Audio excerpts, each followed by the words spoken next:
I'll tell you a situation where I have that right now in a Santa Luz. Santa Luz is a new development here in San Diego.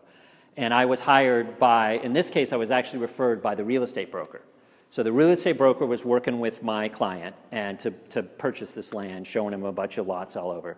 And she could tell from the very beginning that this guy was going to need someone like me because he was running a company, he was flying to China all the time because that's where his manufacturer was.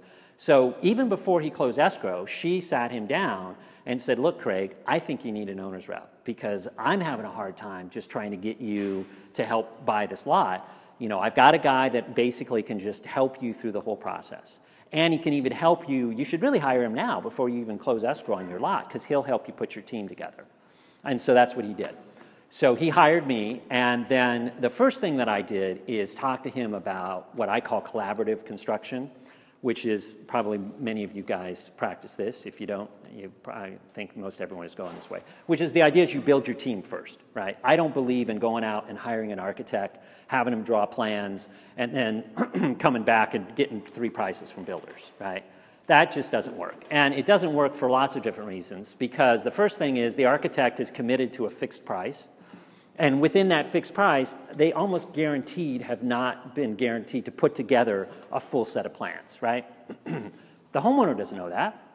So, and no matter what, no matter as good as the architect is, I've never seen an architect draw a set of plans that's built to a budget. Mainly because the homeowner hasn't established that budget yet, right? So when the homeowner goes and hires the architect, draws up those plans, they get so excited about this amazing house they're going to have, right? And then they go out and they get 3 bids from the builders, and they realize what? They can't afford it. So it's like, you know, it's like going out and test driving a Maserati, right? And just going, this is going to be the best car in the world. And then you find out what the price is, and you realize that you're going to be driving, you know, a Ford instead of a Maserati.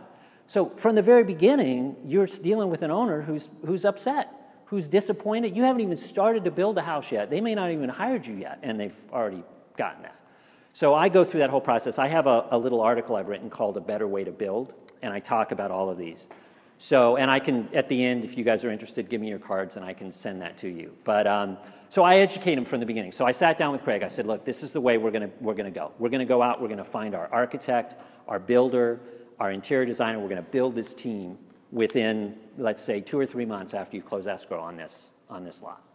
So that's what we did. So I have builders that I work with and architects that I work with. He had some that he liked as well.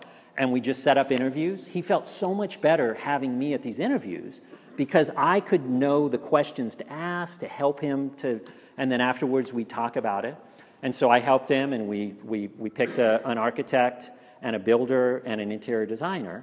And so that's really the best way to work, you know, for me, because I can help build that team from the beginning. Proposals.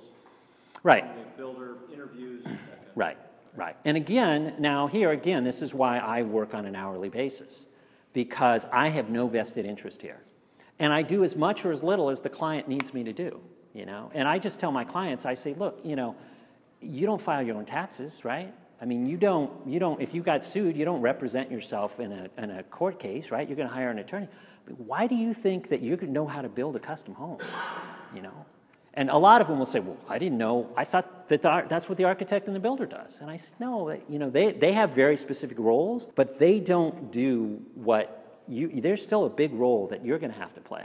So why would, you know, there's a professional advisor that you can hire, just like you hire a CPA or an attorney. Why wouldn't you hire someone like that to guide you through the whole process? So, and a lot of times I think it's just that they don't realize that the amount of work that's entailed, or that there's not such a thing as an owner's rep. And that's what I think one of my messages I want to leave you with today as builders is to realize that an owner's rep can be your best friend. And I think you should have, I'm a little biased, but I think you should have an owner's rep on almost all your jobs. And if your owner isn't, you know, thinking that way, I think you recommend it, because believe me, if you get the right owner's rep, they make your job so much easier.